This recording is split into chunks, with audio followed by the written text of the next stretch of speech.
Bienvenue ici au CCO. Je vais d'abord me présenter. Je suis Philippe Audic, président du Conseil de développement de Nantes Métropole, qui a pris l'initiative d'organiser cette rencontre, cette soirée. Et donc je vous souhaite la bienvenue. Le Conseil de développement, c'est un lieu d'expression de la société civile et qui a dans ses missions en particulier de faire connaître aux élus en charge de la décision publique les projets portés par un certain nombre d'associations sur le territoire, qui sont des projets nouveaux et qui éventuellement méritent d'être soutenus. Et on a pris l'habitude de faire ça. On a ainsi offert une tribune, par exemple, à l'association qui porte le projet de nouveaux transbordeurs. Ouais. On a aussi permis à d'autres qui militent pour un transport par câble de s'exprimer. On a présenté la cantine numérique, qui est une autre forme d'initiative d'acteurs du territoire. Et on attache une importance toute particulière à cette mission de mise en débat public d'initiative citoyenne qui montre la richesse et la créativité du corps social de ce territoire. Cette créativité des citoyens au travers de leurs associations est un signe fort et encourageant pour l'avenir de ce territoire, et nous sommes heureux au Conseil de développement de pouvoir être l'amplificateur de ces idées nouvelles.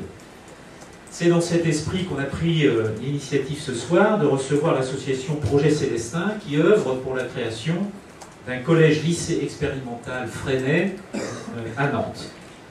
Nantes ne dispose pas aujourd'hui d'établissements de ce type, même si la métropole, j'entends là l'ensemble Nantes-Saint-Nazaire, n'est pas totalement dépourvue, puisque Saint-Nazaire a déjà son établissement. Il y a d'ailleurs peut-être des représentants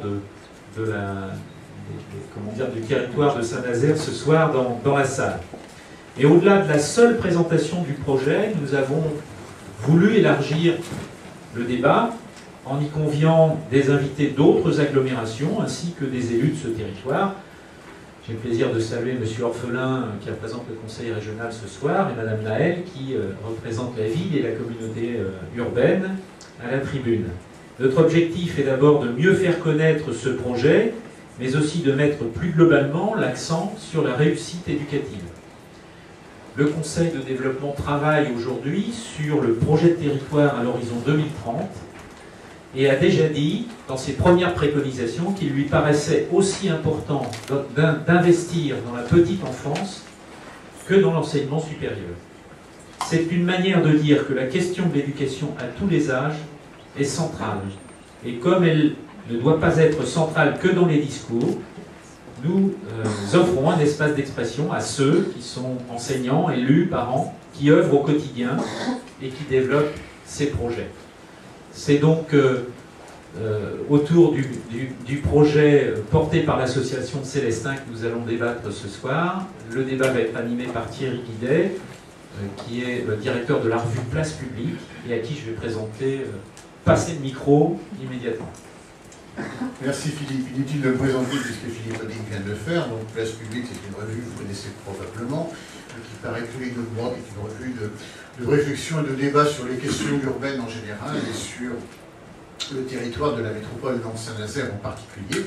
Donc rien de ce qui est urbain ne nous est étranger, y compris les efforts pour créer à Nantes un collège-lycée public innovant, comme le titre, on aura l'occasion de revenir sur ces termes. Et bien, nous accueillerons dans le prochain numéro de Place Publique contribution de Marie Berti-Caudel qui expliquera les raisons qui la conduisent, elle et quelques-uns d'entre vous, à défendre l'idée de cette création. Alors comment les choses vont-elles se passer ce soir? Eh bien très simplement, et en 2 temps. D'abord, des gens qui sont à la tribune et que je vais vous présenter vont s'exprimer, et dans la seconde partie de la soirée, bien sûr, un dialogue va se nouer, va s'instaurer entre la tribune et la salle. Tout d'abord, nous aurons une vidéo qui présentera ce qui se passe à l'école Ange-Guépin, car nous ne sommes pas tout à fait démunis dans le domaine. Il y a déjà une école primaire qui utilise les méthodes de la pédagogie Freinet, et une des questions, c'est comment poursuivre au-delà de cette école. Puis Marie-Berry Quedel prendra la parole pendant une dizaine de minutes pour présenter les grandes lignes du projet. Deux enseignantes qui sont dans la salle prendront la parole depuis leur chaise pour nous présenter le noyau de l'équipe... oui, non, si, d'accord. Le noyau de l'équipe pédagogique déjà constitué. Et puis ensuite, on aura des témoignages venus d'ailleurs. Alors celui de Pierrick Bergeron, qui est tout là-bas et qui vient de Poitiers. Et peut-être celui d'André Sirota, qui lui vient de Caen en passant par Paris, mais qui a loupé son train. Donc on verra bien s'il arrive à temps. Pierrick Bergeron et André Sirota, que je présenterai plus complètement tout à l'heure, nous diront le rôle qu'ont pu jouer les pouvoirs publics locaux dans le succès des établissements où ils interviennent. Et donc ce sera le moment de passer la parole aux élus qui sont réunis. Myriam Maël, conseillère municipale à Nantes, chargée de la réussite scolaire, et oui, c'est un terme, c'est une vaste ambition. Éducative, pardon, c'est vrai que l'éducation c'est quelque chose de plus vaste que la scolarité. Et Mathieu Orphelin, vice-président du conseil régional, en charge de quelques aspects des questions de formation. Michel Ménard, qui est vice-président du Conseil général et député, n'a pas pu être des nôtres finalement ce soir, je pense qu'il a d'autres obligations, mais il a transmis un message que nous ferons partager. Et puis ensuite, il y a deux jeunes anciens élèves de l'école Ange Guépin qui sont au premier rang, qui apporteront un rapide témoignage, et ensuite la parole vous sera largement distribuée. Donc on peut commencer par regarder des images de l'école Ange Guépin. Voilà, écoutez, c'est terminé. Voilà des enfants et des enseignants qui sont des avocats éloquents, je trouve, de cette méthode pédagogique, que Marie-Berry Quedel connaît bien, puisqu'elle est mère de 3 enfants, et la dernière de ces 3 enfants est encore à l'école Ange Guépin. Marie-Berry Quedel est également présidente de l'association pour un collège-lycée public innovant à Nantes, qui est l'association porteuse du projet Célestin. Et vous allez nous expliquer les tenants et aboutissants de cette histoire. Exactement. Bonsoir à tous et merci d'être là ce soir pour découvrir ou approfondir la pédagogie que nous proposons dans le projet Célestin, avec nous et les invités de cette soirée qui nous ont fait l'honneur de répondre présents à l'invitation que nous leur avons adressée. Merci également au Conseil de développement et M. Vitré en particulier, sans qui l'organisation de ce débat citoyen n'aurait pas été possible. Et merci à Thierry Guidet d'être notre animateur pour la soirée. En quelques mots, voici comment est né le projet.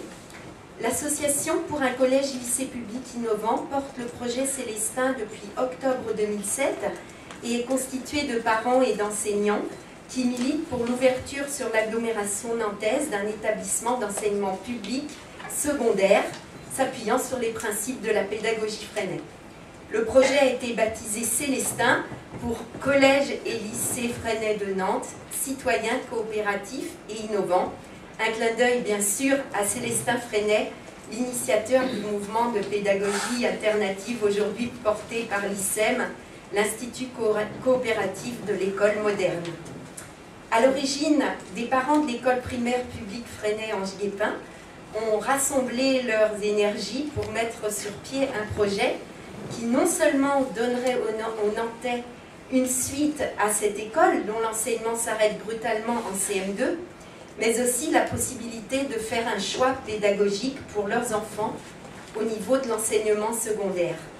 Car l'offre diversifiée en matière de pédagogie n'existe pas actuellement à Nantes, qui se veut pourtant plus attractive et plus innovante que par le passé. Et là, je cite directement notre maire, M. Jean-Marc Ayrault, qui s'exprimait ainsi dans Nantes Passion, le journal de la municipalité, il y a quelques mois. Existe-t-elle ailleurs, cette offre, pourriez-vous me demander? Et la réponse est oui, et dans de nombreuses grandes villes françaises comme Caen, Poitiers, Bordeaux, La Ciotat, Grenoble, Le Mans, Paris et aussi, plus proche, Saint-Nazaire, pour n'en citer que quelques-uns. Bien sûr, de nombreux enseignants tentent de façon parfois bien isolée de mettre en place des pratiques innovantes au sein de leur établissement, mais nous savons les difficultés auxquelles ils se heurtent et le découragement que cela peut générer. C'est pourquoi nous sommes convaincus de la nécessité d'une structure globale, tout articulée autour d'un même projet pour en garantir la pérennité et la sérénité. Nous souhaitons proposer à tous les jeunes, quelle que soit leur origine ou leur relation avec l'école, ainsi qu'à leurs parents, une pédagogie qui leur propose d'être l'auteur de leurs apprentissages grâce à la valorisation de leurs différences et le respect de leur rythme, au service de valeurs de coopération et de partage. La pédagogie Freinet est basée sur des valeurs de respect de soi-même, des autres, de l'environnement, des valeurs de justice, de paix et de démocratie par la prise de décision en commun, ainsi que d'un grand sens de la coopération et du travail d'équipe. Alors, que faisons-nous pour concrétiser cette belle démarche? Très rapidement, après la création de l'association par les parents de l'école Ange Guépin, nous sommes partis à la recherche et à la rencontre d'enseignants intéressés par le projet, en multipliant des appels sur le site du café pédagogique, par exemple, et le bouche à oreille des réseaux amicaux et professionnels. Et c'est ainsi que s'est constitué un groupe pédagogique avec des enseignants et des personnels éducatifs de collèges et de lycées, prêts à se réunir régulièrement pour travailler ensemble à la réflexion et à la rédaction du projet pédagogique de l'établissement. Aujourd'hui, ils sont tous là, prêts à prendre le relais. Et nous avons également créé un groupe contact pour rencontrer les partenaires et un groupe communication pour nous faire connaître et mener une enquête d'intention d'inscription auprès d'une dizaine d'écoles primaires de la région l'année dernière. Les quelques 250 intentions d'inscription recueillies en quelques mois nous permettraient d'assurer dès la première année un remplissage à plus de la moitié de la partie collège et d'un quart de celle du lycée. Mais quel est donc le contenu innovant d'un tel projet? Le projet Célestin s'inscrit dans une dynamique commune à l'institution et aux collectivités territoriales, sous la forme d'une annexe innovante d'un établissement nantais existant. Il prépare au diplôme du brevet et du baccalauréat en s'appuyant sur les principes de la pédagogie Freinet et dans le respect de la Convention internationale des droits de l'enfant. C'est une volonté d'agir pour une mixité scolaire et sociale, l'envie de donner du sens aux apprentissages par le travailler ensemble et la mobilisation d'un groupe vers un objectif commun. C'est également l'idée d'un autre rapport au savoir pour éviter le désintérêt, la démotivation et l'échec. C'est une prévention de la violence et un apprentissage de la démocratie par une mise en situation réelle de l'élève qui participe activement à la vie matérielle, fonctionnelle et institutionnelle de l'établissement. L'une des spécificités du projet pédagogique de l'établissement est son organisation en 4 cycles qui apportent une réelle cohérence aux apprentissages ainsi qu'au développement psychique et social des élèves. Un cycle 1 pour la 6e, un cycle 2 pour la 5e et la 4e, un cycle 3 pour la 3e et la seconde, et un cycle 4 pour la première et la terminale. Le regroupement de la 3e et de la seconde dans le cycle 3 permet par exemple d'atténuer la transition entre collège et lycée, en gardant la continuité dans la scolarité, et ce, pour le bénéfice de l'élève, tout autant que pour l'équipe éducative, pour qui cette installation dans la durée permet à tous un travail de qualité et de quantité.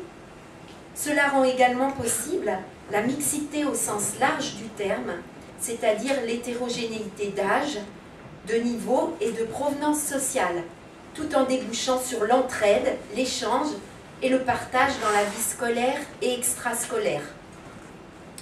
Les élèves d'un même cycle sont regroupés en groupes classes qui forment le groupe de référence pour l'élève.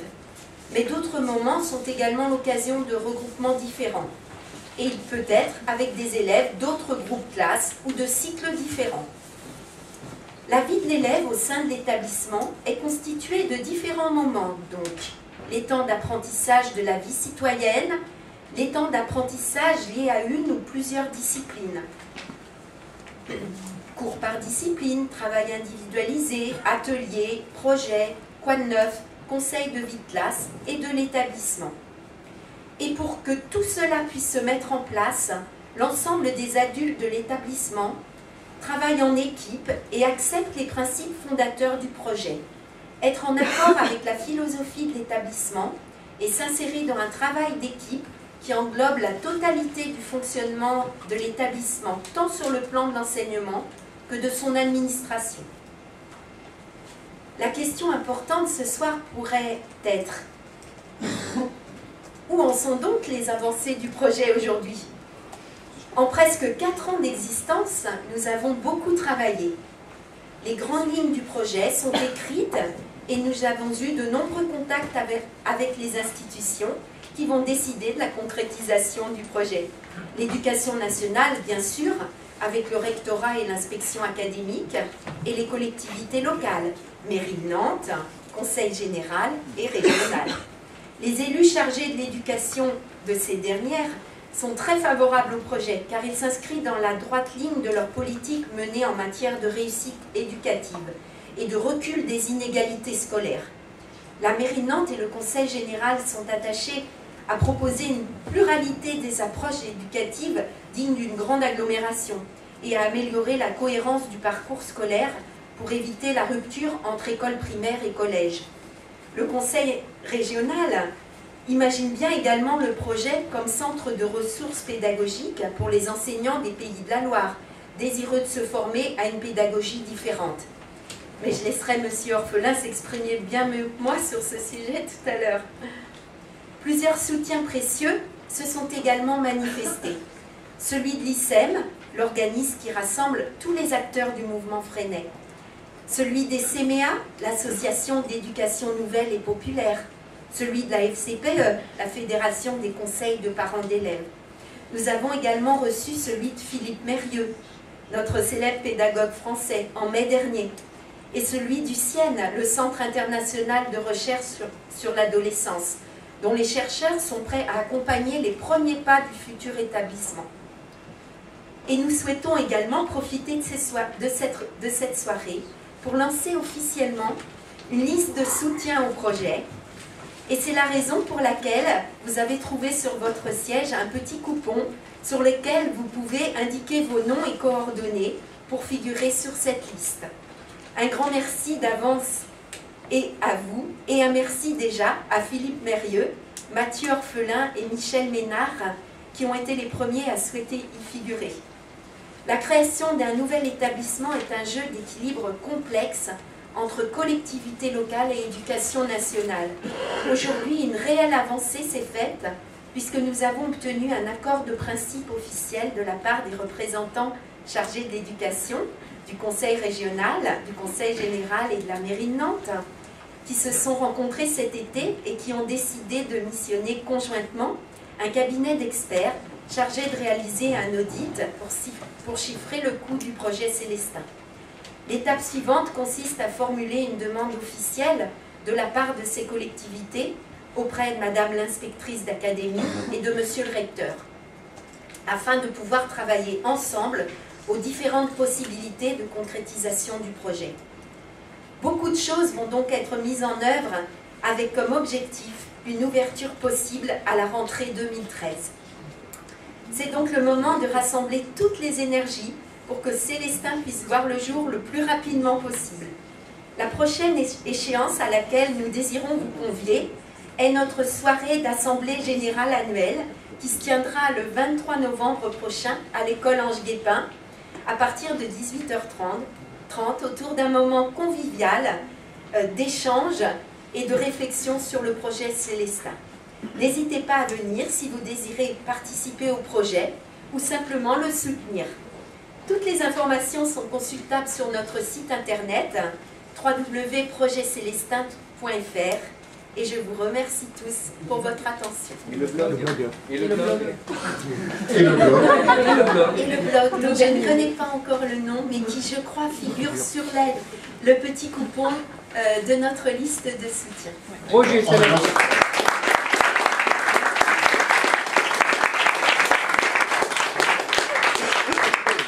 J'imagine qu'en allant sur le site, vous trouverez l'adresse du blog. Maintenant, je me tourne vers Corinne Costonogle et Emmanuel Cerisier. Vous êtes toutes les deux enseignantes, l'une de lettres, l'autre d'espagnol, l'une au collège de Goulaine, l'autre au collège de la Noé-Lambert. Et vous pourriez être membre de ce qu'il convient d'appeler le noyau dur du futur groupe d'enseignants de ce futur collège-lycée innovant. C'est bien cela? Oui, on peut dire ça comme ça, mais on est d'ailleurs déjà en marche, je crois. Donc on est effectivement un noyau et on est quelques-uns là ensemble, on pourrait se manifester. Pour dire que le travail est déjà en cours. On a vu que le noyau dur s'est élevé un peu partout dans la salle. Qu'est-ce qui vous a conduit à opérer ce choix? C'est une question que je pose à toutes les deux. Écoutez, je crois que ce qui nous réunit, on pourrait le décliner en 7 points sur lesquels on s'accorde tous. Il s'agit pour l'élève de retrouver le plaisir d'apprendre et de progresser à son rythme. Il s'agit aussi de questionner le monde, de bouger, d'expérimenter, de développer l'entraide et la coopération, de reconnaître et valoriser le potentiel de chacun, de construire ensemble des règles de vie citoyenne. Donc ces idées qui sont pour nous fondamentales nous animent dans notre quotidien, dans notre pratique au quotidien. Mais on voit bien à quel point on rencontre des difficultés de par l'organisation des établissements scolaires traditionnels, de par l'organisation en cours de 50 minutes dans lequel on enseigne notre discipline, mais dans lequel on a très peu de temps pour installer les élèves dans une véritable situation d'apprentissage. Et du coup, on est en quête tous de se retrouver dans un véritable ensemble avec une équipe éducative et pédagogique qui va véritablement dans le même sens. Et on est en besoin pressant d'intégrer notre nouveau collège-lycée Célestin pour pouvoir travailler ensemble. Voilà. Donc je pense parler un petit peu au nom de les enseignants qui sont réunis là. On cherche un petit peu chacun dans notre coin Lève-toi, s'il te plaît. à adapter. Merci.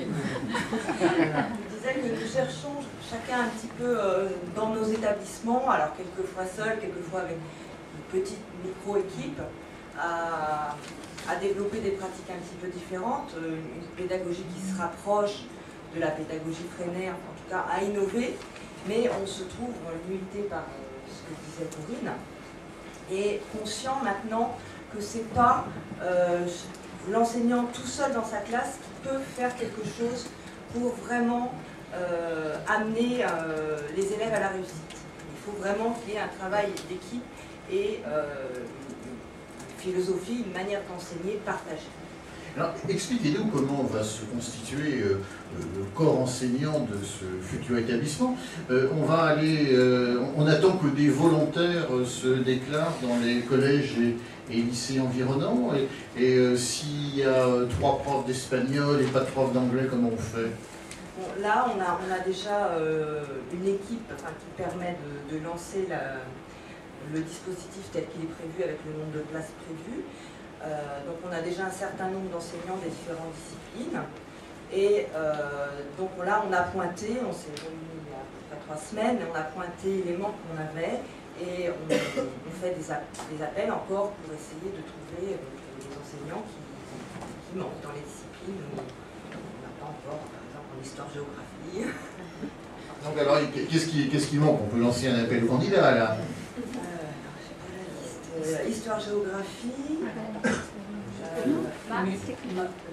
philo, maths peut-être une personne, on a Sciences de une laboratoire. personne pour l'instant. Musique, Philo, enfin c'est philo. anglais, philosophie, Allemand allemand et sciences de laboratoire, je crois. et sciences de laboratoire. Donc dépêchez-vous, parce que pour la rentrée 2013, il faut pas trouver du monde. Une dernière question. Vos collègues dans vos établissements, qui eux n'ont pas forcément envie de participer à une semblable aventure, quel regard, quel jugement portent-ils sur votre démarche? Je vais parler Ah, du si, vous collègue pouvez à un peu moi, parler hein, pour eux, déjà, oui. parce que c'est pas des discussions, enfin, on a eu un petit peu, mais pas... bon, il y a des personnes qui sont... Enfin, moi j'ai des collègues qui ont un regard très positif, qui eux-mêmes essayent de développer des pédagogies cohérentes et qui vont un petit peu dans le même sens dans leur classe, mais qui, pour des raisons personnelles, enfin, ça demande un investissement, enfin, la construction là, du projet, l'élaboration pédagogique du projet, ça demande des heures de réunion, de concertation, c'est un investissement qui s'investissent par ailleurs dans d'autres choses et qui ne sont pas, enfin, certains ne sont pas encore complètement convaincus de vouloir, en tout cas eux, se réunir dans un collège spécifique et qui ont envie d'essayer de faire bouger les choses un petit peu dans leur établissement. Corinne Cousteau-Noble, c'est la même chose au collège de Boulogne. Oui, je crois que pour la plupart des enseignants en général, l'objectif, c'est effectivement d'amener les élèves à la réussite. Simplement, certains d'entre eux se sentent malgré tout à l'aise dans les établissements classiques, ils trouvent leur place et continuent à se battre pour améliorer les conditions de travail de leurs élèves, sans pour autant avoir envie de s'investir dans une équipe complète avec le même engouement et la même dynamique, et du coup ne sont pas obligatoirement prêts à franchir le pas d'un collège-lycée différent, même si dans leur pratique, effectivement, je crois que pour la plupart d'entre nous, la réussite de l'élève, elle est là, enfin, elle est l'objectif principal, mais le basculement vers une autre structure qui implique des modifications quand même fondamentales dans la structure même du quotidien, peut-être leur fait peur, c'est plutôt à eux qu'il faudrait poser la question, mais je pense qu'il y a un certain nombre de freins qui les empêchent d'adhérer complètement. Sur le principe même, je crois qu'ils sont plutôt en harmonie. Sur le principe pédagogique, il y a plutôt une harmonie, mais l'investissement que ça implique par derrière les freine peut-être. Mais je pense qu'ils seraient plus à même eux d'en parler que pour le coup que nous. Bien sûr, mais c'est pas forcément. Mais écoutez, merci beaucoup, et puis tous nos souhaits de bonheur dans l'aventure qui vous attend à partir, nous l'espérons, de l'année prochaine.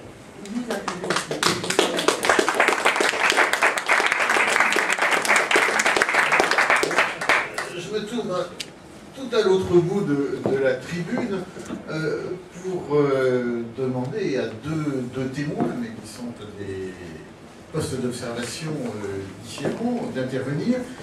Pierrick Bergeron, que j'ai rapidement présenté tout à l'heure, que je vais présenter plus concrètement, il est documentaliste, il fait partie de l'équipe éducative du lycée pilote innovant international de Poitiers, et est également délégué général de la Fédération des établissements scolaires publics innovants. Et puis André Sirota, que j'avais dénoncé tout à l'heure en disant qu'il avait loupé son train, mais nous a rejoint, Dieu merci, à temps. André Sirota est directeur de recherche en psychopédagogie sociale à l'Université de Paris-Ouest, et c'est à ce titre qu'il accompagne l'équipe éducative du collège-lycée expérimental d'Hérouville-Saint-Clair, près de Caen. Vous avez un quart d'heure à deux, pas chacun, pour témoigner de ce qui se passe dans l'établissement où vous enseignez, ou dans l'établissement que vous accompagnez. Pierrick Bergeron. Oui. Juste préciser, donc bonsoir, juste préciser que Donc je viens avec une double casquette, celle de membre de l'équipe éducative du lycée pilote innovant international depuis 4 ans. Et puis, international, ça veut dire quoi? Alors tout de suite, les questions. International, ça veut dire qu'on accueille, des élèves en séjour long ou plus court. C'est-à-dire que là, en ce moment, on a des élèves étrangers. Et là c'est des Danois, des Slovaques pendant toute l'année. En fait, on tombe sur l'année entre 12 et 14 nationalités d'élèves qu'on reçoit. Et puis nos élèves sont aussi beaucoup sur des projets de mobilité, donc aussi sur des mobilités courtes et des mobilités plus longues, quelquefois jusqu'à 1 an. Et en plus, on a une classe depuis 3 ans, une classe cosmopolite, c'est-à-dire une classe qui accueille les élèves primo-arrivants d'autres pays, donc où ils ont beaucoup de cours de FLE et d'intégration, donc ils ne parlent pas du tout le français. Donc différentes nationalités, avec une forte représentation de Chinois. Et justement, je vais expliquer pourquoi, parce que ça a une relation aussi directe entre projets pédagogiques et pouvoirs locaux, puisqu'en fait, cette création de sections internationales correspond à une volonté à la fois du Conseil général de la Vienne et de la région Poitou-Charentes, d'accueillir sur Poitiers un établissement de télécommunications numéro 2 des télécoms chinois. Et donc il fallait aussi, en relation avec cet établissement, pouvoir assurer la scolarité des enfants, des gens qui travaillaient dans cette structure. Donc je vais revenir un peu sur la FESPI. Donc je suis délégué général de la FESPI et d'un autre côté, donc je suis documentaliste dans cet établissement. FESPI, la Fédération des établissements scolaires publics innovants. Voilà, donc une fédération qui existe depuis 5 ans et qui regroupe actuellement, donc là je voyais un peu par rapport aux dernières plaquettes, donc qui regroupe actuellement 12 établissements. Les derniers à nous avoir rejoints étant le micro-lycée de la Courneuve. Et celui qui va arriver, qui en a fait la demande, et donc ça se fera sûrement en début janvier, puisque le fonctionnement est celui-là, ça sera justement le collège-lycée de La Ciotat, hein, le CLEF, le collège-lycée Freinet de La Ciotat, qui fera donc partie de la FESPI. Cette fédération regroupe à peu près l'ensemble des établissements du secondaire, sauf, on va plus vite que faire la liste, sauf Saint-Nazaire et le lycée Clogéret de Paris, qui étaient dans l'équipe au départ, mais qui n'ont pas souhaité une formalisation sous la forme, disons, d'une fédération. Voilà pour la FESPI. Alors pour revenir sur la création du lycée pilote innovant international, il faut savoir, pour ceux qui ne connaissent pas, et peut-être qu'ils sont très, très majoritaires ici ce soir, que le lycée pilote, il est sur le site du Futuroscope. Donc déjà, la volonté et la relation avec le pouvoir politique local, quand on dit ça, bon, ça n'échappe à personne. Donc il a été, ce projet donc, a été développé à partir de 85. L'ouverture de l'établissement, c'est 1987, donc on va fêter nos 25 ans. Mais il y a sur ce terrain-là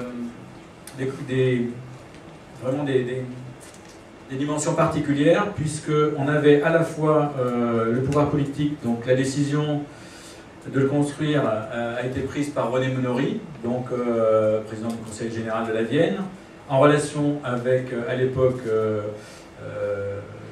la région Poitou-Charentes, qui était présidée par Jean-Pierre Raffarin. Et en même temps, une volonté politique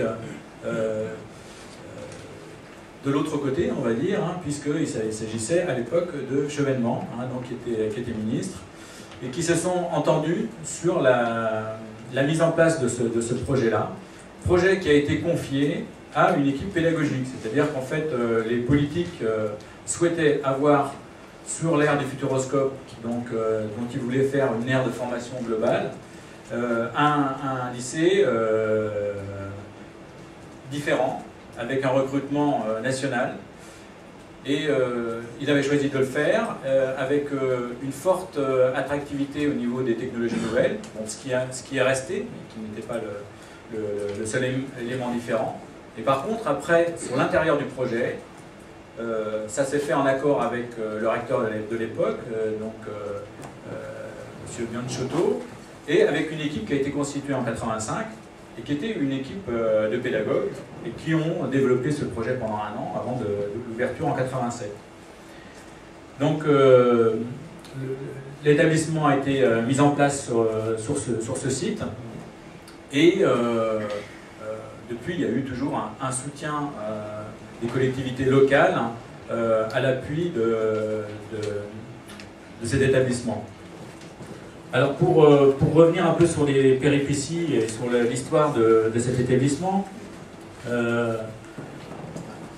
c'est un établissement où l'architecture devait aller aussi avec le site du Futuroscope, à l'intérieur d'une technopole constituée d'entreprises, mais aussi de lieux de formation, donc avec des écoles supérieures d'aéronautique, avec écoles d'ingénieurs, avec des formations de pointe au niveau du droit de la propriété intellectuelle. Enfin bon, c'était un ensemble. Depuis, sur ce site, on a aussi le Centre national d'enseignement à distance, le CNDP, l'école des cadres de l'éducation nationale. Donc en fait, c'est dans un ensemble. Et bon, un ensemble avec une logique aussi de faire un pôle de formation.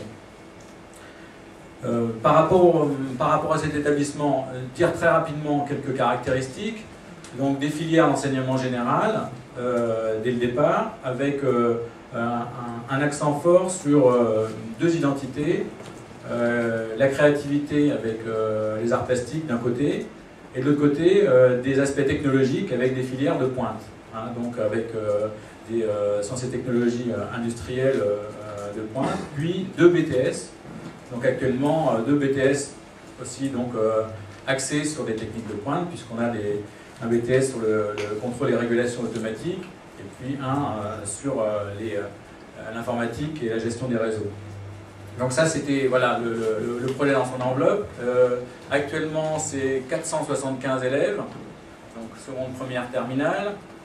Donc 2 BTS, donc une centaine d'étudiants, plus des formations complémentaires. Donc on arrive avec une communauté qui fait autour de 600 élèves. Ça reste pour nous une taille humaine, hein, mais par rapport aux autres établissements, on va dire différents, c'est quand même une grosse structure. Merci de ce témoignage. André Sirota, parlez-nous maintenant d'Hérouville-Saint-Clair. Donc, Hérouville-Saint-Clair a ouvert ses portes à la rentrée 82. Donc peut-être que ça peut évoquer la rentrée 2012, puisque le ministre des salariés. Et donc après la victoire de la gauche en 81, de nombreuses équipes de professeurs se sont constituées et ont envoyé des projets au ministère. Il n'y en a pas eu beaucoup qui ont été agréés.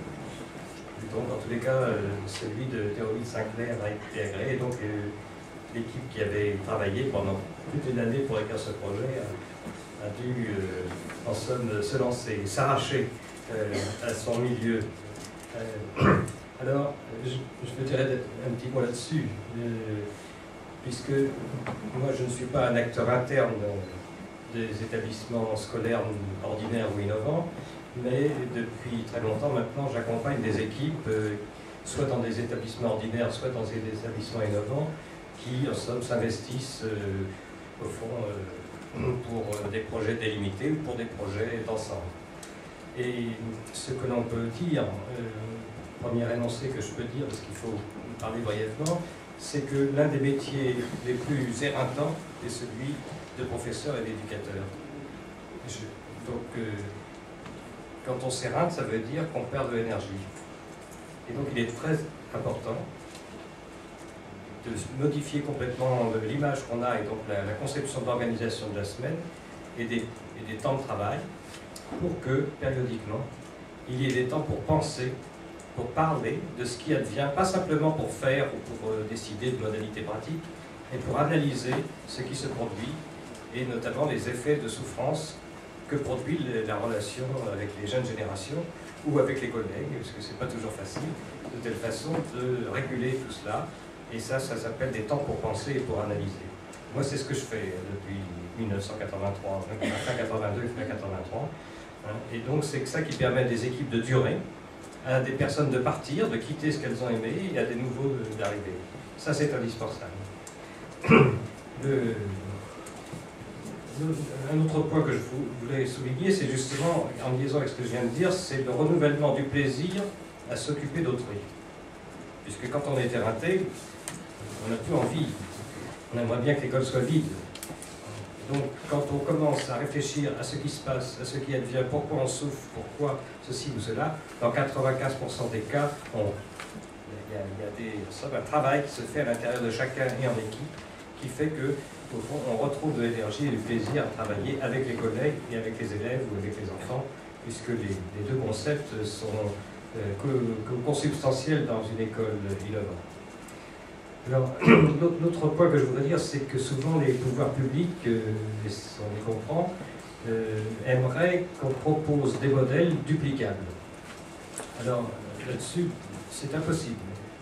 Le modèle qui est duplicable, c'est plutôt une démarche. Ce n'est pas un modèle de fonctionnement, c'est une démarche. Parce que la démarche, c'est-à-dire comment on construit une équipe et comment on construit un établissement, l'un des principes, pour aller vite, c'est que dans les sociétés actuelles, contemporaines, les nôtres, les acteurs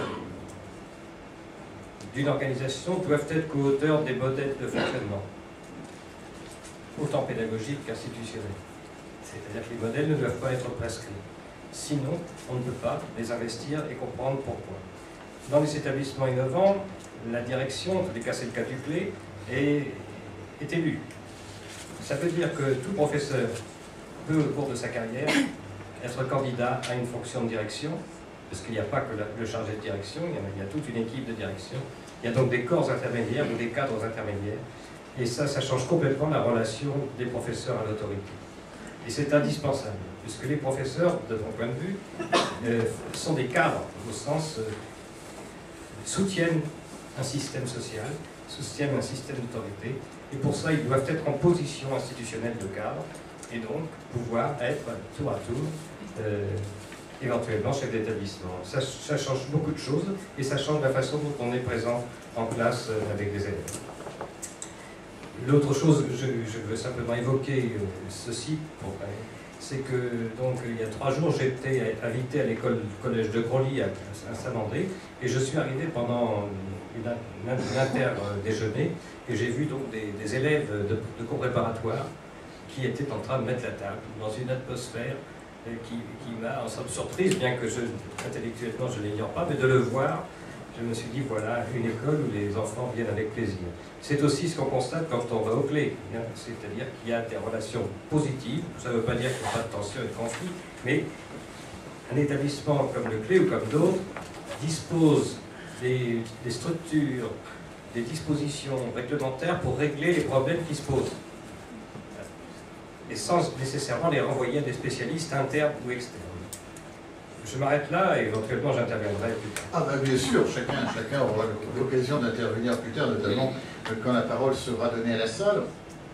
Thierry Bergeron a bien insisté en clôture de son intervention sur l'importance du soutien des élus locaux à la création d'un établissement comme celui dont il est membre. Nous allons donc maintenant interroger les élus locaux présents, et nous allons commencer par Mathieu Orphelin qui, je crois, doit nous quitter avant la fin du débat. Alors Mathieu Orphelin, vous êtes vice-président du conseil régional en charge de l'éducation et de l'apprentissage.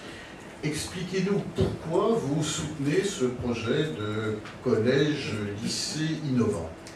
D'abord, je m'excuse effectivement de partir, c'est affaire de train ce soir, mais il faut que je rentre chez moi pour aller faire une bise à mes enfants. C'est un projet éducatif personnel, mais voilà, j'espère que vous m'excuserez. Les Pays de la Loire sont une vaste région. Évidemment, j'ai tenu à être là. Alors pourquoi? Pour répondre directement à votre question, pourquoi on a besoin de tels projets?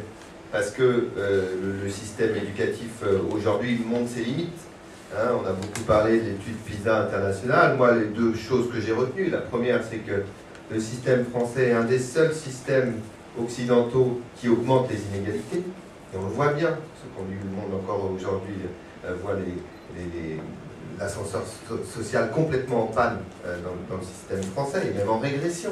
Un système qui régresse depuis 2000. Et puis l'autre chose aussi, on est les champions du monde du stress pour nos enfants.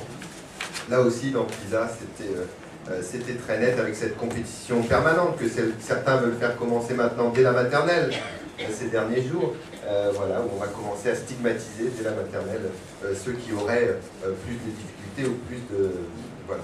Donc, on a besoin de ça, et puis on a besoin aussi peut-être de réinterroger le millefeuille de cours dont vous parliez tout à l'heure, avec dans la journée 8 profs, 8 matières, 8 devoirs, 8 face-à-face prof-élève, 8 stress différents, 8 devoirs le soir, et 8 notes à la fin, évidemment. Donc tout ça, effectivement, on peut avoir envie de réinventer autre chose. Et je rejoins tout à fait ce que disait monsieur tout à l'heure, de dire que cette évolution, cette révolution, il faut qu'elle vienne du terrain, il faut qu'elle vienne des équipes. Le prochain ministre de l'Éducation, bon, moi j'espère que ce sera Philippe Mérieux, mais je suis un petit peu chauvin, mais voilà, il ne va pas arriver avec une nouvelle réforme, il faut que ça vienne du terrain. Et moi je pense que des projets comme le projet Célestin, il en faut à peu près 100, 200 dès la première année. On dit aux équipes, voilà, partez, l'État vous donne 1 million chacun, et puis vous faites votre projet et on fera le point. Et alors, en attendant que Philippe Mérieux soit ministre de l'Éducation ça va aller nationale, vite. concrètement, que peut faire le Conseil régional Alors justement, pour aider je vais venir tout de suite, mais c'est vrai que d'abord ça peut venir rapidement tout ça, à faire des semaines. Alors quand l'association est venue nous voir, Marie et ses collègues, ce qui m'a frappé, moi, d'abord c'est la volonté, c'est pour ça que ça va marcher. Mais c'est aussi le nombre de rendez-vous qu'ils ont eu à faire. Et ils étaient arrivés avec leur liste de rendez-vous et je me suis dit, oh là là, il ne faut pas qu'on les balade. Il ne faut pas qu'on les balade d'un acteur public à un autre, parce que c'est pas, sinon ils vont s'épuiser. Et donc, avec nos collègues du Conseil général et de la mairie de Nantes, on s'est réunis tous les trois et on s'est dit, voilà, il faut qu'on fasse, il faut qu'on les pousse ensemble, il faut qu'on travaille tous ensemble, parce que c'est un projet avec 3 collectivités locales différentes, c'est un projet avec le rectorat aussi, il va falloir que le rectorat évidemment soit partie prenante dès le départ, et il faut qu'on les aide à concrétiser tout ça. Et puis il y a autre chose qui m'a, moi, épaté dans ce projet, c'est que quand je leur ai dit, ben voilà, moi je connais pas trop bien les autres expériences, et 15 jours après, l'association revenait avec une fiche sur chaque projet, les évaluations de chaque projet, etc. Et ça, c'était assez formidable. Donc ça va marcher, j'ai pas tellement de doute. Moi, maintenant, il faut qu'on vous aide. Alors pour faire quoi? Je crois que là aussi, le projet pédagogique, il est bien petit. Moi, le quad neuf qu'on a vu tout à l'heure à Ange-Guépin, c'est ce qu'il nous faut aussi pour le collège et le lycée, parce que nos collégiens lycéens qui arrivent le matin, s'ils avaient 1 heure pour échanger sur ne serait-ce que ce que le journal télé leur a projeté la veille, sur tous les équilibres mondiaux, tout ça, enfin, je crois que vraiment on a besoin de ça, et que nos collégiens, nos lycéens d'aujourd'hui, ils sont happés immédiatement par le stress et le découpage de tout ça. Alors, comment on va... Voilà, l'autre chose, c'était aussi dans le film, et c'est dans votre projet, la coopération. Ça, c'est important dans un monde hyper compétitif aujourd'hui, qui vraiment ne correspond pas à ce que l'on veut faire. Alors, comment on avance maintenant? On s'est vu. Qu'est-ce qu'on s'est dit? On s'est dit, il faut qu'on vous aide avec une étude. Alors, Marie a utilisé le terme d'audit. C'est pas le meilleur, ne vous inquiétez pas. Vous n'allez pas avoir des Andersen Consulting qui vont arriver et qui vont regarder la rentabilité économique du projet Célestin. C'est pas ça. Hein. L'idée, c'est de voir, maintenant, il faut qu'on ait un regard extérieur qui vous sera utile, qui nous sera utile pour avancer et continuer à construire ce projet, pour voir, voilà, où est-ce qu'on le place, quel est le potentiel en termes d'élèves, comment on fait, d'où viennent les élèves, l'aspect économique au sens où il faut des bâtiments, il faut des équipes. Et donc tout ça, on doit mettre ça sur le papier, faire différents scénarios. Il y a un scénario que moi j'aimerais bien qu'on réfléchisse, mais Célestin et Marie, ça ne leur plaît pas tellement pour l'instant, mais Michel Ménard avait donné l'idée, le vice-président du Conseil général, en disant, bon, lui, il a des collèges qui ont de la place aujourd'hui. Moi aussi, j'ai des lycées qui ont de la place. Je sais que l'idée, vous n'aimez pas trop, mais je me dis, on peut peut-être voilà, faire des entrées différentes. Voilà, c'est une des options, parce que l'autre option de dire, on reconstruit complètement un bâtiment, évidemment, ça coûte cher. Mais je crois qu'il faut qu'on soit dans cette phase d'étude. Je mets forcément ce point-là sur la table parce que je sais qu'on n'est pas forcément tous d'accord, et qu'un débat, si on est tous d'accord, excusez-moi, c'est pas très intéressant. Mais il faut qu'on puisse étudier différentes hypothèses. Voilà, on a le temps de lancer cette étude. Ce serait bien qu'on ait les résultats de l'étude vers mai 2012. Comme ça, le prochain, il pourra faire son premier déplacement ici à Nantes pour annoncer le lancement du projet officiel et la concrétisation. Et 2013, ça vous paraît une échéance raisonnable? Moi, ce qui est raisonnable, c'est que moi, je ne crois pas trop aux effets d'annonce, je vais vous dire la vérité. Et qu'aujourd'hui, je ne sais pas quand est-ce qu'on va pouvoir le concrétiser le plus tôt possible, mais si c'est 2013, c'est génial, si, notamment parce que je crois que vos enfants commencent à grandir. Mais il y en a d'autres à éduquer. Hein. Voilà, tout à fait. Donc voilà, on est sur le long terme, c'est ce que je voulais dire, c'est que voilà, si c'est 2014 et que le projet voit le jour en 2014, bon, moi c'est 2013, c'est 2013. Voilà, non mais il faut simplement, ça fait longtemps que vous êtes sur ce projet, et moi depuis, vous le savez, depuis un an, depuis un petit peu moins d'un an, ce qu'on essaie de faire justement, c'est de faire que ça se concrétise le plus rapidement possible. Et donc on est avec vous et on vous soutient maintenant. Place à l'aventure, à la concrétisation. Je vous demande à nouveau de m'excuser de filer à l'anglaise. Merci, ne ratez pas votre point.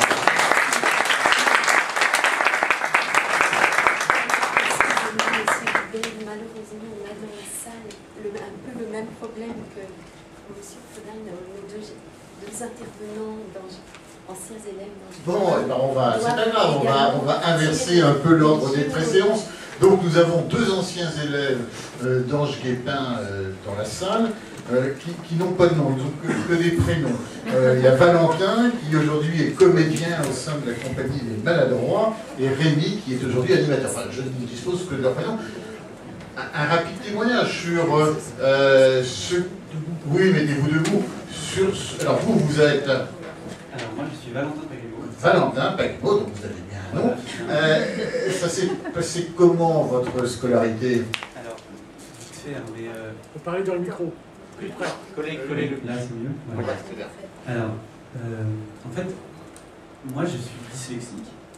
Et du coup j'ai passé un bac littéraire en art plastique.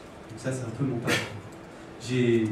À l'époque, avant d'entrer à Ange Guépin, j'étais du coup en grande difficulté parce que j'avais une dyslexie sévère. Donc pour moi, l'école c'était quelque chose d'assez horrible. J'avais énormément de difficultés à ce moment-là et je refusais d'aller à l'école, donc c'était vraiment un moment assez difficile, autant pour moi que pour mes parents. Et l'arrivée à Ange Guépin a un peu changé ma vie à ce moment-là, parce que je me suis remis à aimer aller à l'école, je me suis mis à aimer ce que j'y faisais, et du coup ça a complètement changé toutes ces périodes-là. Après, moi évidemment ça m'a apporté énormément de choses, et je le vois encore maintenant en y repensant. Je sais que même si ça a duré que quelques années, c'est ancré. C'est vraiment quelque chose d'ancré dans ma pratique et dans mon mode de fonctionnement. Voilà. Et après, au moment du collège, ça a été un moment qui a été compliqué parce que passer de Ange Guépin au collège, c'est quelque chose qui est difficile parce que c'est un mode de fonctionnement qui est complètement différent. En règle générale, ce qui se passe, c'est que les enfants sont complètement perdus pendant quelques mois. Et au bout d'un moment, vu qu'on a de toute façon dans Ange Guépin travaillé sur l'autonomie, il y a quelque chose qui s'est ancré. Et du coup, petit à petit, on s'adapte. Et finalement, on s'y retrouve très bien parce qu'il y a des choses qui ont été mises en place avant. Voilà. Du coup, voilà, moi c'était juste ça qui m'importait de dire ce soir. Et voilà. Ben, merci.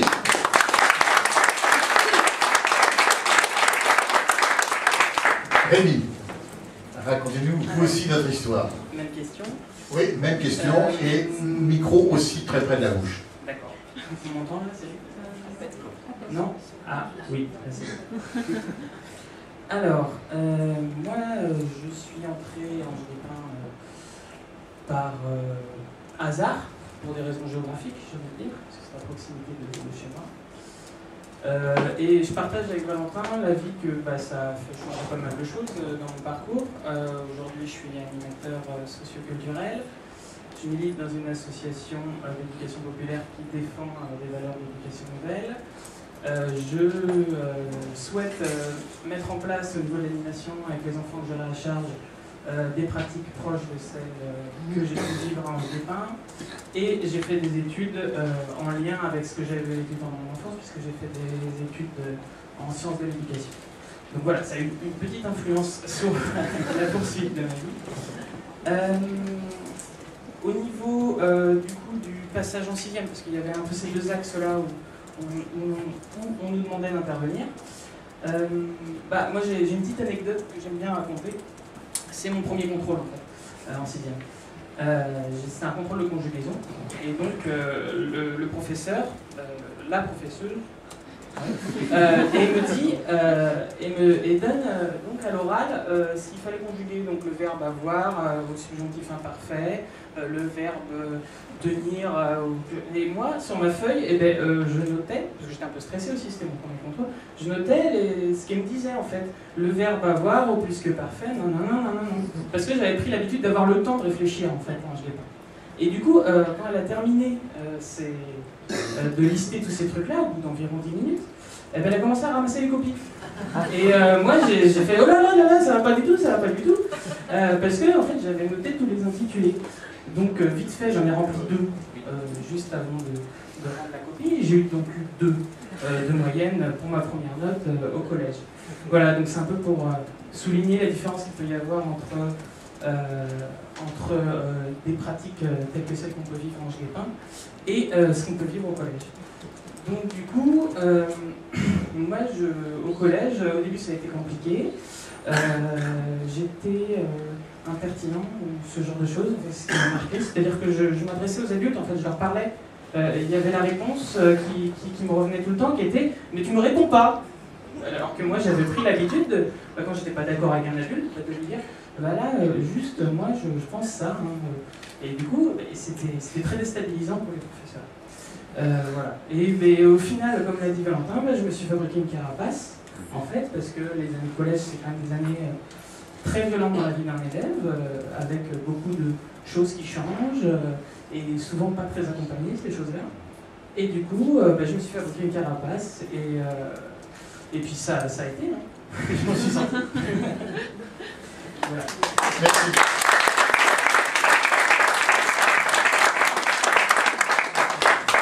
Merci, ce témoignage tout à fait intéressant et spontané.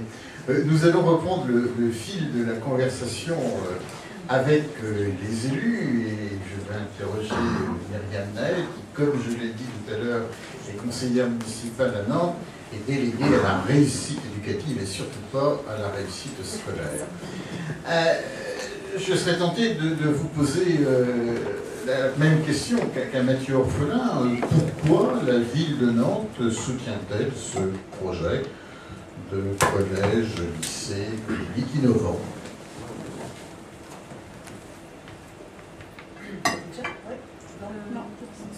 Attendez, on va vous donner un micro qui marche. J'ai presque envie de rebondir. Rebondissez. Ce qui vient d'être dit par les deux jeunes gens. La première des raisons, c'est qu'effectivement, on a besoin d'une continuité scolaire entre Angers-les-Bains et un collège, aujourd'hui, qui n'existe pas sur Nantes. Parce que, effectivement, on a souvent l'habitude de dire pédagogie innovante quand on parle de Freinet. Est-ce réellement innovant alors que ça fait 30 ans dans ce pays qu'on en parle? La preuve, nous, l'éducation... 80 ans. Oui, ça remonte à la deuxième année. Oui, mais dans les premiers établissements, et je pense notamment à Nantes, et l'éducation à Nantes, ça a toujours été quelque chose d'important. L'innovation également, et dans l'histoire de la ville, et en Angers n'existe pas depuis hier, ni depuis le mandat que nous occupons aujourd'hui avec l'adjointe à l'éducation, Johanna Roland, que je représente aujourd'hui, qui n'y voit pas un manque d'intérêt de la ville de Nantes de n'avoir qu'une conseillère municipale. Je le dis volontairement parce que je sais que c'est souvent interprété comme ça. C'est simplement qu'elle est en congé maternité, que pour le coup, on a une réelle manière de faire la politique autrement, et c'est-à-dire que nous sommes interchangeables sur un certain nombre de sujets. Et donc c'est pas nouveau. Nous, le premier contact qu'on a eu avec Célestin, c'est octobre 2009. Voilà, ça ne date pas d'hier. Sur l'idée effectivement qu'il fallait soutenir, tout simplement parce qu'il y a une école à pédagogie Freinet et qu'il faut une continuité scolaire pour les enfants. Je dirais que c'est le premier des éléments qui fondent le soutien au projet. La deuxième chose que j'ai envie de dire, c'est qu'un petit peu comme disait Mathieu Orphelin tout à l'heure, on est dans une société où la question éducative est un enjeu. La réforme, effectivement, l'éducation, alors moi, je ne fais pas partie de ceux qui pensent qu'en changeant le ministre, on arrivera à réformer l'institution scolaire, parce que depuis le temps que les ministres changent, quelles que soient les différentes opinions politiques, c'est quand même bien difficile de réformer l'institution de manière, je dirais, globale, mais que par contre, effectivement, ce que disait un petit peu tout à l'heure monsieur, comment est-ce que les synergies et les expériences de terrain et acceptons la diversification, y compris au sein de l'éducation nationale, sans que ça remette forcément en cause l'équilibre d'une école de la République pour tous. Acceptons que les écoles fonctionnent de manière différente, fassent des choses différentes en fonction des territoires, en fonction des publics, dans la mesure où ce qui doit guider l'intérêt, c'est la réussite éducative de l'enfant. Alors, non, tout à l'heure, je vous ai repris parce que je tiens... entre réussite scolaire et réussite éducative.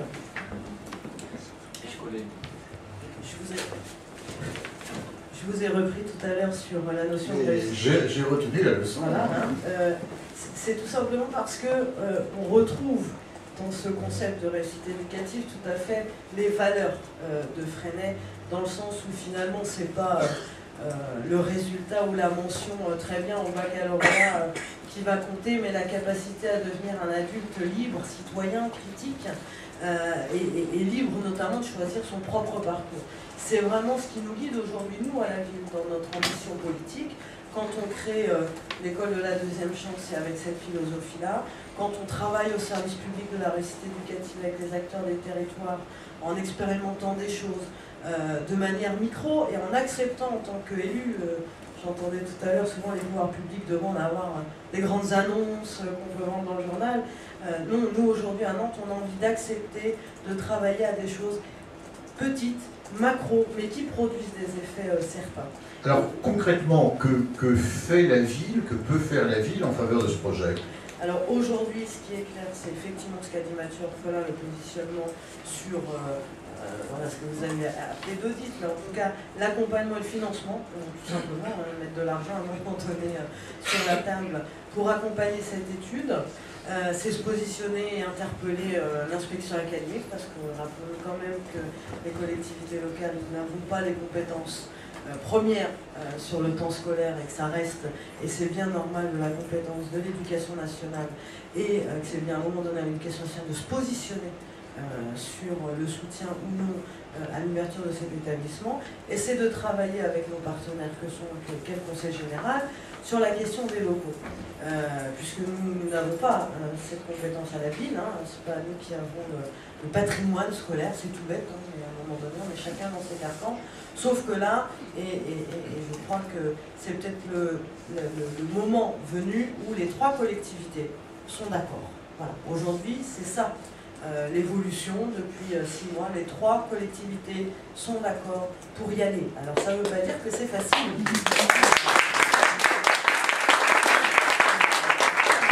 Je ne vais pas mentir en disant ça y est, demain, on ouvre. Il y a des questions qui se posent à nous. Où? Avec qui? Quel public? Ne nous mentons pas, moi je ne veux pas faire de démagogie. Est-ce qu'on met cet établissement au centre-ville de Nantes, sur l'île de Nantes, là où tout se passe aujourd'hui pour certaines personnes, où ils ont l'impression qu'on met tout sur l'île de Nantes et rien ailleurs? Est-ce qu'on positionne un établissement au cœur d'un quartier populaire? Oui. Il y a toutes ces questions qui se posent. Oui, mais dans ce cas-là, où et avec qui? Est-ce que les familles vont être d'accord pour y venir? Parce que le oui de principe, est-ce qu'il est réellement applicable demain pour les familles qui auraient envie de la pédagogie Freinet, mais qui ont des barrières pour venir dans un quartier populaire? Et qu'est-ce qu'on fait des locaux, des collèges qui aiment un quartier? Enfin, voilà, il y a toutes ces questions qui se posent à nous aujourd'hui. Moi, j'ai pas de réponse, j'ai des avis, j'ai des idées. Ça va être l'occasion cette année, par cette étude, d'échanger, de discuter. En tout cas, les 3 collectivités d'accord, c'est déjà un élément essentiel, notamment face à l'institution Éducation nationale, pour avoir un positionnement clair demain.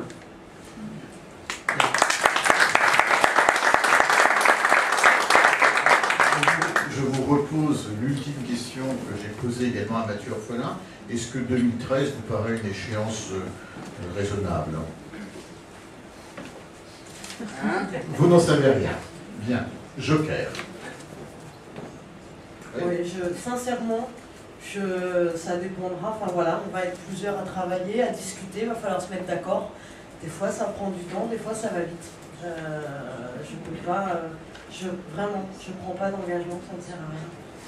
Myriam Naël vient de nous dire que les 3 collectivités, la ville, le département, la région, marchaient main dans la main sur ce projet en tout cas.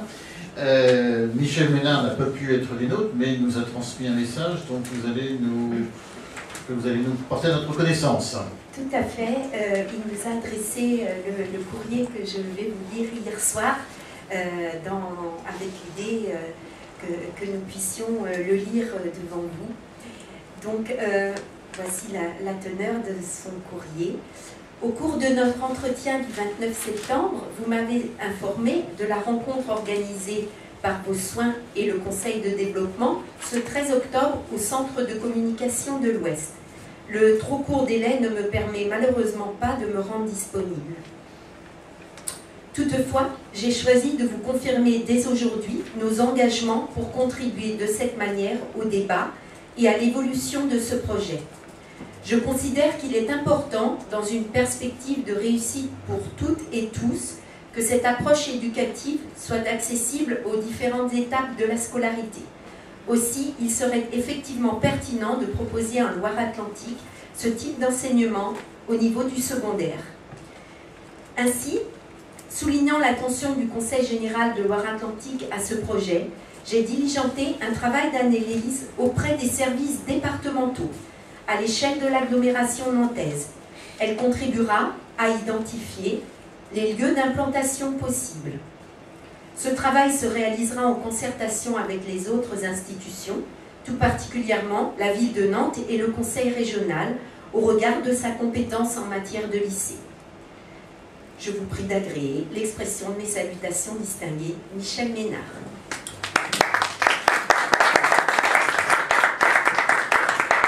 Oui, Myriam Naël. Je voulais juste dire la raison pour laquelle Michel Ménard n'est pas présent ce soir, parce que j'ai eu l'occasion d'en échanger avec lui hier, c'est parce qu'il rencontre les représentants de parents d'élèves pour le futur collège de l'Ertou, sur l'histoire de cartes scolaires. Donc c'est pas... voilà, on pourrait imaginer dans la période actuelle, ne soyons pas entre guillemets démagogues entre nous, que les élus sont ailleurs. Non, il les rencontre, il a un engagement avec des représentants de parents d'élèves, effectivement, sur des sujets qui sont aussi sensibles, donc les élus doivent assumer aussi leurs responsabilités. Mais personne n'aurait pu imaginer autre chose. Bien, la première phase de ce débat a pris fin. Maintenant, le moment est venu de vous donner la parole. Un micro va circuler. Donc, vous levez la main si vous désirez poser une question, émettre un témoignage, protester contre tel ou tel propos tenu. Voilà, il y a une main qui se lève. Ah, bah voilà, bon. Comme on veut. Bon, chacun aura l'occasion de s'exprimer. Bon, nous disposons d'une d'une demi-heure, pas plus. Donc, essayez de faire des interventions ramassées, pas trop interminables. Merci. Merci. Donc, je vais peut-être pas partir sur un témoignage, mais plutôt sur une question assez directe. J'ai beaucoup entendu au cours des interventions finalement un effort, une volonté politique commune des collectivités territoriales de mettre en place ce projet. J'ai bien compris qu'il devait être appuyé effectivement à différents échelons, mais j'ai mal perçu quels étaient les obstacles possibles. Par-delà, je dirais, le fait de réunir les enseignants, de trouver un terrain, etc. Ou une solution. C'est-à-dire, est-ce que du point de vue justement du ministère de l'Éducation nationale, ou du rectorat, ou de l'inspection académique, il peut y avoir, je dirais, des obstacles qui sont prononcés, surtout alors qu'effectivement, mon collègue de l'Université de Nanterre nous a expliqué que parfois ils avaient reçu beaucoup de projets, mais peu avaient été retenus. Alors qu'est-ce qui fait que je dirais, au niveau du ministère de l'Éducation nationale, on retient où est-ce qu'on peut mettre une croix sur un projet malgré les pouvoirs publics locaux et la volonté de mettre en œuvre l'intelligence? André Sirota veut répondre. Je ne peux pas répondre en tant qu'élu, je ne le suis pas, mais je peux essayer de dire de façon ramassée ce qui s'est passé au moment de la création du collège-lycée expérimental d'Hérouville-Saint-Clair.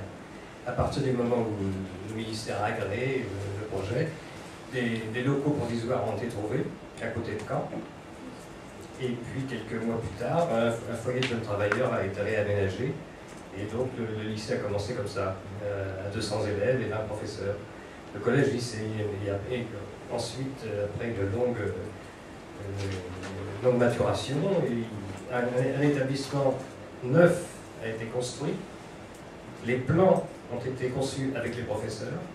Et donc, aujourd'hui, il y a 350 à 400 élèves et 40 professeurs. Et donc, on peut commencer dans des bâtiments provisoires. Myriam Naël, qu'est-ce qui peut coincer? Au niveau de l'éducation nationale, je ne me permettrai pas de répondre pour eux, mais par exemple au niveau d'une collectivité. Au niveau d'une collectivité, il y a aussi des débats, comme il y a des débats dans notre société, et je crois qu'il y a des volontés où à un moment donné on dit l'école de la République doit être la même pour tous, et que pas de pédagogie différente selon les établissements. Et ça, c'est une vraie position à un moment donné purement politique. C'est la même question si on regarde, nous on est pour une école diverse, je vous l'ai dit en préambule. On a soutenu l'ouverture d'une deuxième filière bilingue breton sur l'école des Marceauderies l'année dernière. Voilà, tout le monde n'était pas forcément d'accord avec ça. Ce sont des choix politiques à un moment donné. Et un des éléments qui est souvent apporté sur les écoles à pédagogie freinée, je vous le dis, sans démago, mais parce que c'est une vraie question, il y en a qui n'en veulent pas parce que ce serait connoté comme réservé à une certaine classe sociale de la population. Alors l'enjeu de demain, c'est les questions qu'on a à se poser. Pour qui sont ces écoles-là? Moi, je suis convaincue qu'elles peuvent être pour tout le monde si on s'en donne les moyens et qu'on rassure également ceux qui sont éloignés de ces pédagogies. Un mot, André Sirota? Oui, du point de vue de ceux qui sont des chercheurs en histoire d'éducation, en sociologie ou en psychologie, ou comme moi en psychopathologie sociale, spécialiste des processus collectifs. Tous les enfants n'ont pas besoin de la même école. Parce que chaque enfant est singulier. Et chaque enfant, tout enfant trouvera dans une école une place qu'il ne trouvera pas dans une autre. Donc je pense que les représentations que beaucoup de gens ont, et pas seulement chez les élus, sont complètement fausses et erronées, ne s'appuient pas sur une observation attentive et la connaissance des enfants et de la singularité de chaque trajet. Donc oui, il faut plutôt des écoles différentes, plusieurs écoles différentes, et peut-être qu'un jeune peut d'ailleurs passer d'une école à l'autre autour de sa vie. Je pense que de toute façon, les témoignages que vous avez donnés montrent que si on est bien équipé à partir d'expériences, en tous les cas initiales, eh bien on arrive, même si c'est par des passages difficiles, à s'adapter à d'autres formes scolaires. Donc il faut des formes très différentes. Et de toute façon, alors, quand on fait des études sur les suivis des élèves après sortie des établissements, notamment expérimentaux, on a toujours des surprises très agréables. Monsieur. Oui. Une question et deux observations, si vous permettez. La première question, et c'est en tant qu'ancien responsable de l'éducation nationale, notamment en Loire-Atlantique, que je la pose, est-ce que l'éducation nationale, l'inspection et le directeur ont été invités à cette réunion? Sinon, pourquoi ne sont-ils pas présents? Je me tourne vers la présidente de l'association. Bien entendu, ils ont été invités et nous avons reçu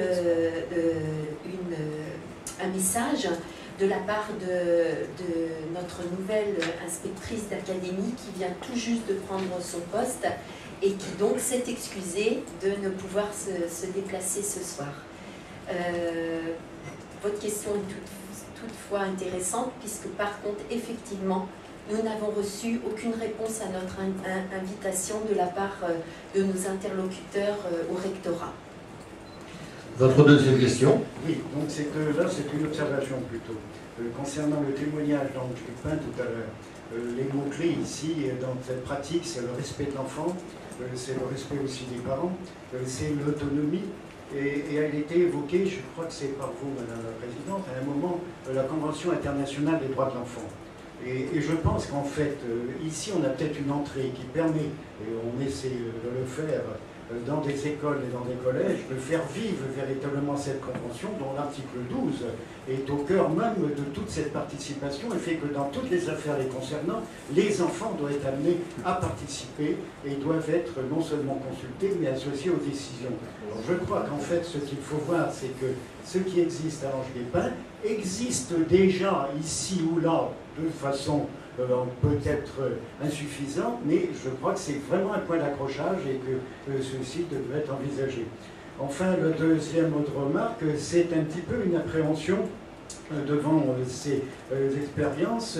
À partir du moment, il ne faudrait pas que ça devienne un moyen de le dire pour l'éducation nationale, et vous voyez, je le dis alors pourtant que je connais bien le système, eh bien puisque ça existe, on peut avoir moins de préoccupations pour toutes les innovations dans les autres établissements. Et ce qu'il faudrait surtout, c'est qu'il y ait un maximum d'échanges entre toutes les pratiques, et elles existent dans beaucoup d'établissements, mises en œuvre par des enseignants qui vont avoir des pédagogies différenciées, qui vont véritablement veiller à ce qu'il y ait une pratique adaptée aux enfants et aux différents enfants, et je parle d'enfants plus que d'élèves, et qu'il y ait une possibilité d'échange réciproque entre ce qui se fera dans cet établissement et ce qu'il fera comme pratique innovante. Ce courant permanent d'échange, et je crois qu'il est fondamental pour faire évoluer l'ensemble des réponses aux enfants. Qui souhaite réagir? Oui.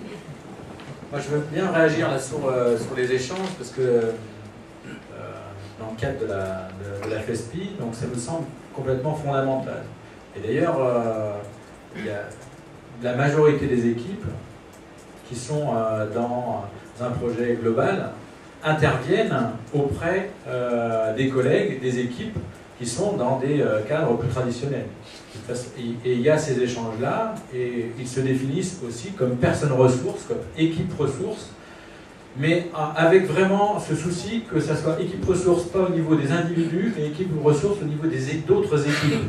Parce que vraiment, ça nous paraît être vraiment quelque chose de très important. Mais bon, il faut savoir que au niveau des lieux d'échange et des lieux de formation, ça représente des volumes pour les équipes qui sont très importants. Alors, c'est 12 établissements, hein, pour le moment, au niveau des collèges-lycées, dans le secteur public.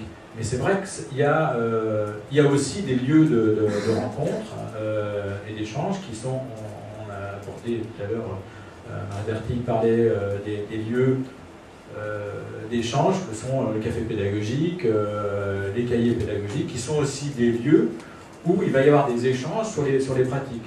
Et il est bien entendu qu'il n'y a pas une concurrence entre des établissements qui globalement seraient innovants et les innovations locales qui peuvent concerner une classe, deux classes, un niveau dans d'autres établissements.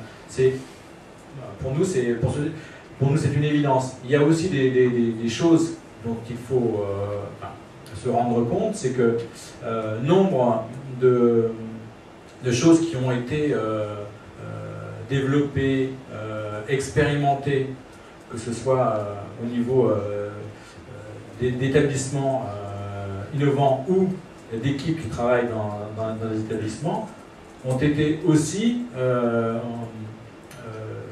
à l'origine de projets qui ont innervé sur l'ensemble du territoire. Je prends un exemple, hein, juste les TPE, hein, les travaux personnels encadrés en classe de première.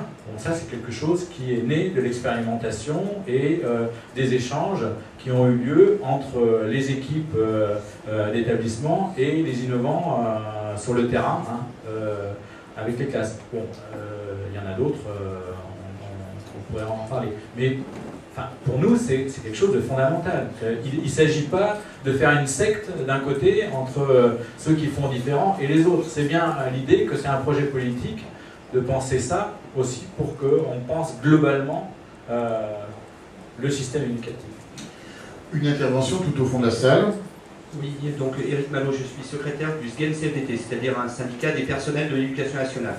Donc dire qu'on est très intéressé, nous, par ce projet, on est très intéressé depuis longtemps et qu'on a accompagné également l'école Ange Guépin avec les obstacles qui ont eu lieu pour que les choses se mettent en place, puisque ça ne s'est pas mis en... Enfin, en tout cas, ça n'a pas perduré, ça n'a pas toujours été un long fleuve tranquille, l'école Ange Guépin, dans son inclusion dans l'éducation nationale.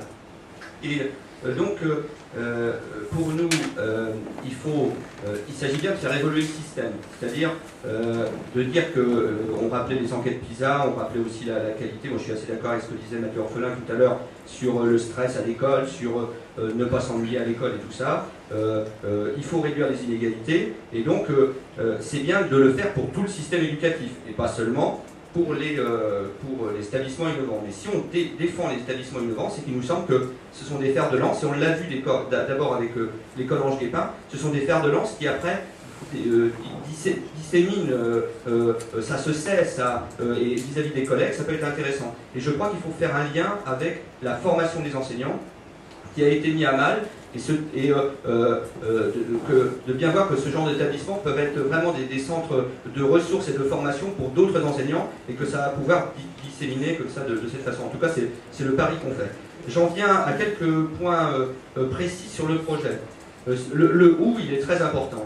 Il est très important parce que, enfin, selon nous, c'est quand même, il faut s'assurer qu'il y a la mixité sociale dans l'établissement. Et si on place l'établissement dans un beau quartier, clairement, on aura le milieu qui sera beau quartier, plus les gens qui viendront, qui ne seront pas non plus n'importe qui et qui ne seront pas issus des quartiers populaires, et donc on n'aura pas de mixité sociale. Et donc nous, on pense qu'il faut de la mixité sociale. Sur les contacts avec le rectorat, bon, connaissant les acteurs actuellement, le rectorat, on n'est pas très étonné qu'ils ne soient pas là, hein, puisque ça va quand même tout à fait pas dans le sens actuellement du vent. Hein. Donc on verra après si ça peut s'arranger.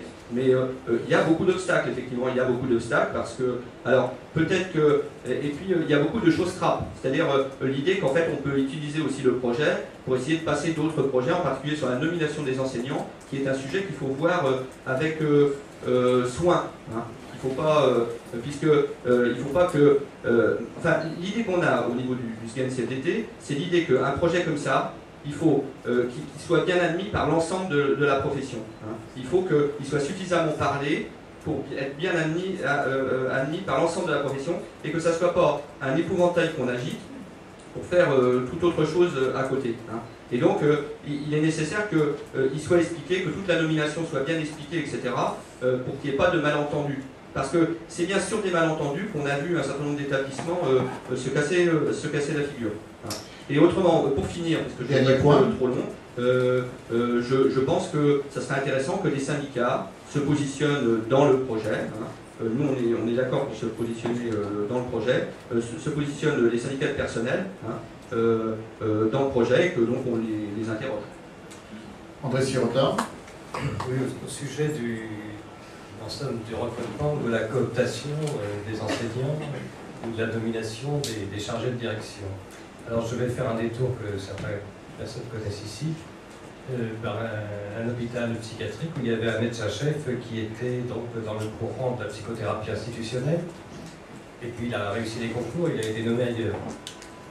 Et quand on l'a remplacé, on n'a pas du tout cherché à savoir quelles étaient la culture, quelles étaient les compétences acquises par les membres du service. On a nommé en somme quelqu'un qui n'avait aucune expérience, aucune culture en matière de psychothérapie institutionnelle, ce qui fait que le service est plus ou moins tombé en déshérence et les gens souffrent des années après, tout en parlant en somme du passé. Donc oui, je pense qu'il faut soutenir l'idée, que ce soit pour les professeurs ou pour ceux qui sont chargés de direction, ou s'il y a un chef d'établissement nommé, que ce soit nommé sur des profils de poste et sur une cooptation, parce qu'on ne peut pas, il faut être d'accord avec un projet.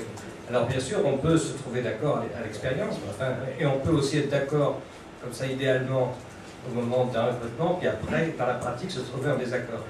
On n'ignore pas tout ça, mais en tous les cas, un accord préalable et donc un système de cooptation est nécessaire.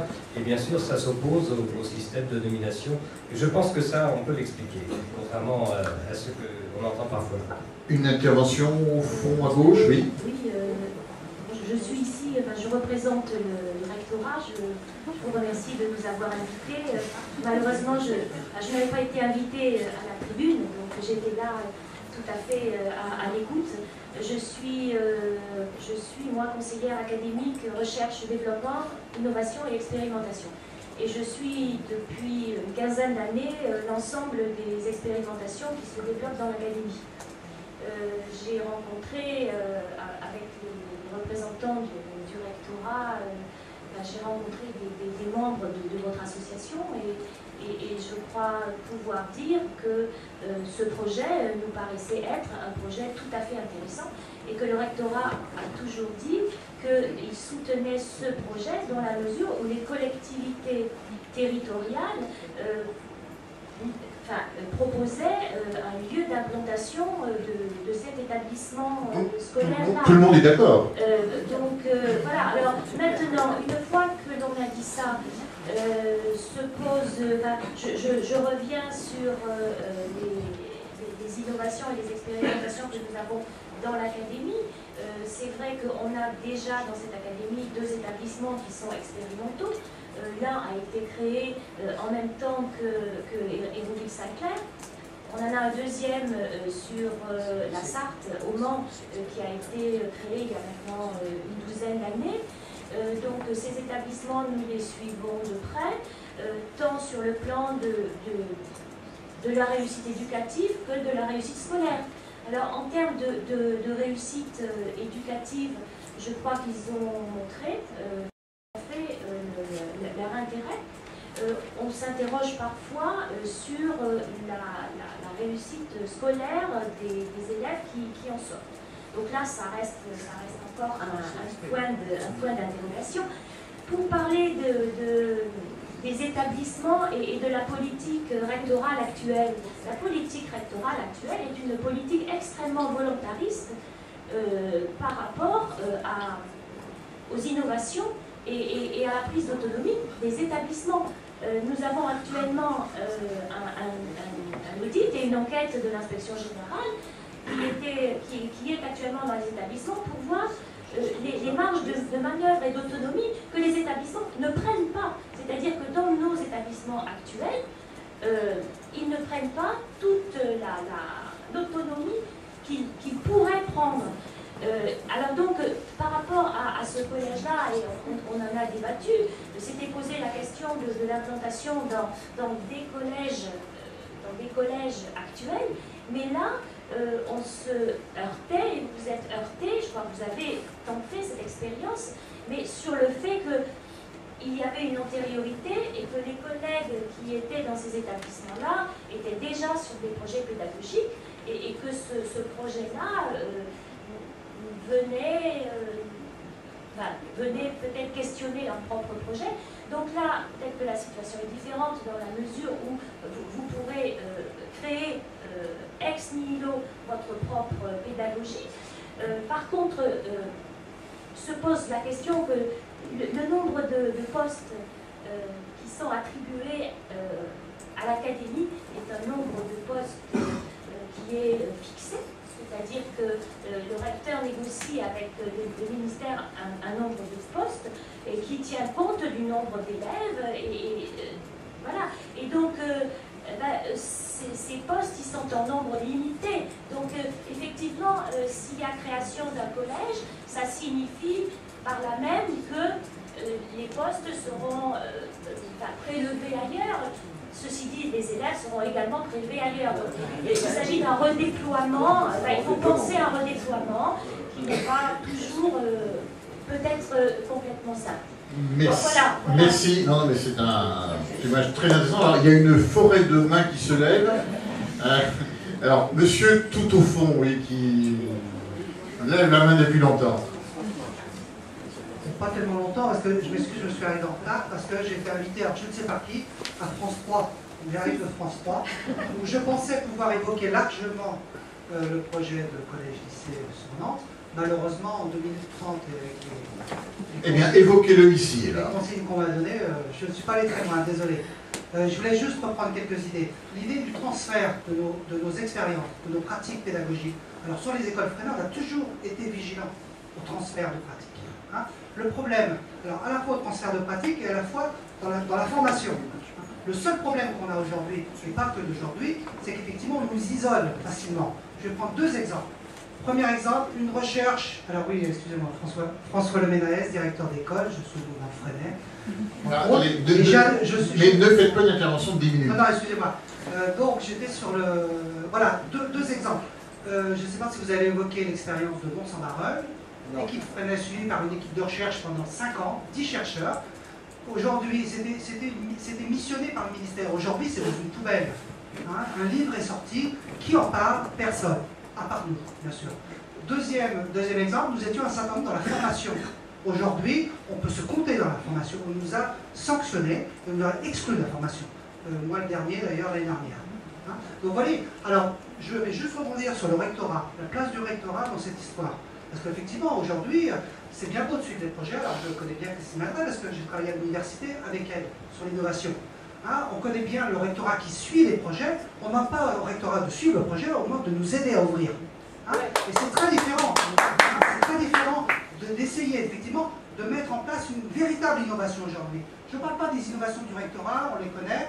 Hein, d'accord, ce sont des innovations parcellaires. Nous, on veut une vraie innovation de rupture. Parce que le système aujourd'hui, il provoque que des échecs. Il provoque un certain nombre d'échecs. Et c'est cela qu'on doit résoudre. Merci. Deux dernières interventions. Alors, madame au milieu. Oui, on vient jusqu'à vous, mais il y a crainte. Allez-y. Oui, je voulais revenir sur ce que disait madame Ladret tout à l'heure, quand elle parlait de réussite, de véritable réussite éducative, mais parfois des doutes sur les réussites scolaires. Je pense que vous faisiez peut-être allusion en particulier au collège Anne-Franck du Mans. Alors effectivement, je crois que si ici, à Nantes, se crée un collège-lycée Freinet, je dis type Freinet, parce qu'on est très loin de la pédagogie initiale Freinet, quand même souvent dans ce qui se fait, parce que la société a bien évolué depuis. Le recrutement, entre guillemets, des élèves est quand même très important, parce que si on reproduit une école avec essentiellement des élèves en très gros échecs scolaires ou en difficulté, dirons, paramédicale, médicale, relevant de la MDPH, on risque de se retrouver effectivement avec de très grandes difficultés. Si on fait cette école type Freinet uniquement dans des quartiers très défavorisés, ça risque d'être compliqué.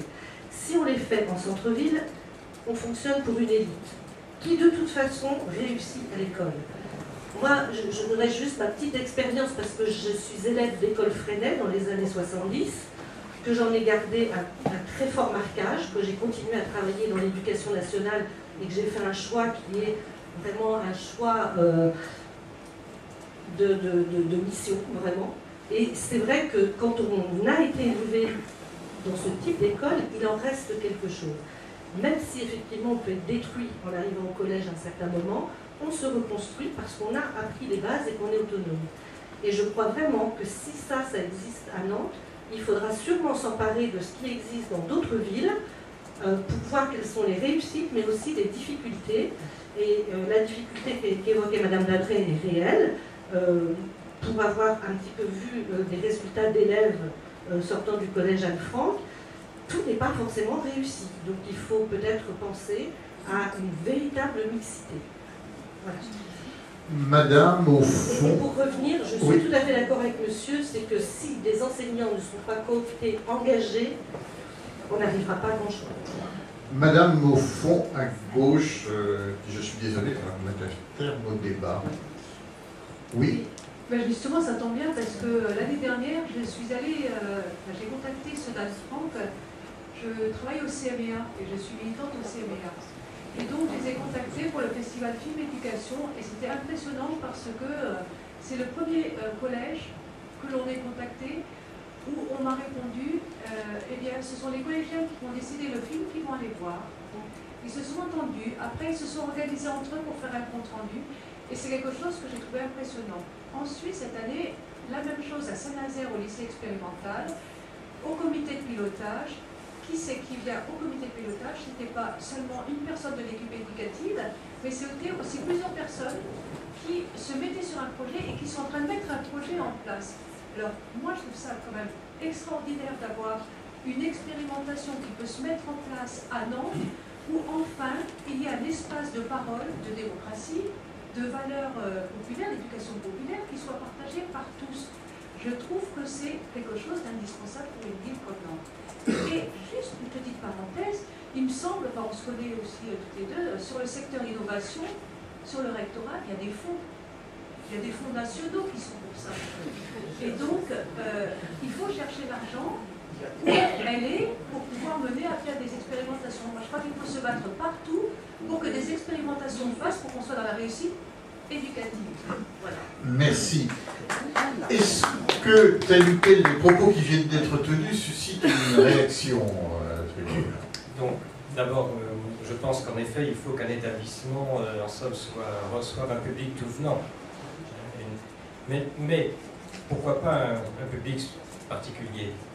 Mais à ce moment-là, il faut inventer les critères d'évaluation de l'efficacité de ces structures. Je pense que dans beaucoup d'études nationales ou internationales, les critères d'évaluation sont à revoir. Je peux en donner des exemples, mais nous n'avons pas le temps. Donc oui, je pense que c'est très important qu'il y ait ce qu'on appelle une mixité sociale. Ce n'est pas un terme que j'aime beaucoup. En tous les cas, et des structures où les enfants participent à la vie institutionnelle. C'est-à-dire que l'éducation à la citoyenneté qui fait soi-disant partie des programmes ne bénéficie pas des structures de fonctionnement dans l'établissement qui permettent non pas d'être éduqués, mais de participer de développer une expérience de la citoyenneté et pas simplement d'entendre des discours abstraits. Donc dans les établissements innovants, qu'ils se réfèrent peu ou prou de Freinet ou d'autres, ou que les gens aient réinventé des méthodes, évidemment, ils font fonctionner les instances de participation des élèves à des responsabilités et d'ailleurs à des prises en charge dans le fonctionnement même de l'établissement. Myriam Naël. Oui, juste pour réagir sur quelques propos, on voit bien qu'on est là face à il y a derrière un débat de société. C'est la question de l'éducation dans notre pays. Et comment est-ce qu'on conçoit l'éducation? Et on voit bien que, bien sûr, moi j'ai envie de vous dire, je la veux la réforme de l'école. Je veux la réforme à l'intérieur de l'école de la République qui, comme l'a dit Mathieu Orphelin, reproduit les inégalités dans notre pays aujourd'hui. Hein, c'est pas dur, 89% des enfants de la classe supérieure obtiennent le baccalauréat contre 49% des enfants d'ouvriers. Voilà, c'est clair, on est en 2011, me dites pas que les inégalités n'existent pas. C'est pas les mêmes bacs. Mais, et la question, elle est quoi finalement? Quand j'entendais Madame du rectorat dire au collège d'Anne-Franck, le problème c'est les résultats scolaires. C'est probablement vrai d'ailleurs, quand je disais qu'il y avait du débat sur les écoles à pédagogie freinet. Ça en fait partie. Mais la question derrière, mais c'est quoi la réussite d'un enfant? C'est quoi la réussite d'un jeune? Et c'est une question. Donc, évidemment, la posture de la ville sur cette question, c'est de ne pas être sectaire dans notre approche. Et c'est de permettre à tous les projets qui peuvent changer l'école de l'intérieur de voir le jour. C'est pas de dire il faut faire ça partout. Certainement pas. Mais c'est de partout où on peut effectivement injecter de l'éducation populaire, parce que je suis convaincue que quand on apprend aux enfants à être acteurs de leur propre vie, eh bien ça leur sert demain.